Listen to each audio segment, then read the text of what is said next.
अस्सलामुअलैकुम वरहमतुल्लाहि वबरकातुह। हमारे एक भाई वसीम सौदागर हैं, उनका सवाल था कि हज़रत धात का कतरा या पेशाब का कतरा जो बार बार निकलने की आदत होती है, अगर वो एक बूंद या दो बूंद कपड़े में या जिस्म पर लग जाए तो क्या उतने हिस्से को धोना ज़रूरी है या पूरा कपड़ा धोना ज़रूरी है, या एक दिरहम से ज़्यादा लग गया तो भी सिर्फ उतने हिस्से को धोना ज़रूरी है या पूरे कपड़े को धोना ज़रूरी है, क्या है सही मसला, रहनुमाई फरमाए।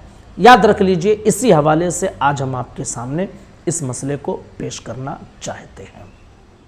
कतरा जो निकलता है, चाहे वो धात का कतरा हो या पेशाब का कतरा, दोनों नजासत गलीज़ा हैं।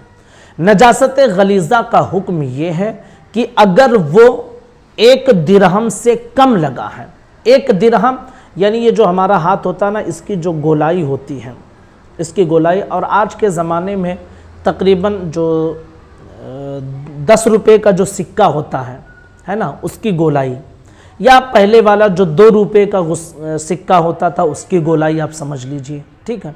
अगर इतनी दूर में फैल गया, वो नजासत फैल गई, तो समझ लीजिए कि वो एक दिरहम, आपको ये देखना है कि एक दिरहम के बराबर फैली है या कम है या ज़्यादा है।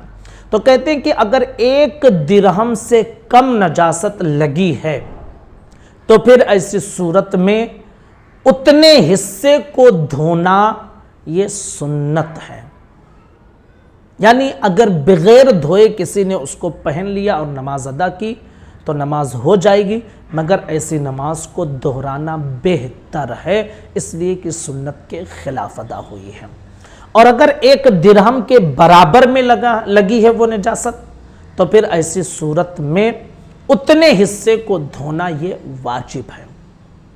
यानी अगर बगैर धोए किसी ने उसे पहनकर नमाज अदा कर ली तो ऐसी नमाज मकरूह तहरीमी होगी, उस नमाज को दोहराना उस पर वाजिब होगा। और अगर एक दिरहम से ज़्यादा नजासत लग गई है तो फिर ऐसी सूरत में उसका धोना फ़र्ज़ है। किसी ने बगैर धोए उसे पहनकर नमाज पढ़ ली तो नमाज सिरे से होगी ही नहीं। याद रख लीजिए कि जितने हिस्से पर नजासत लगेगी सिर्फ उतने हिस्से को धोना ज़रूरी है।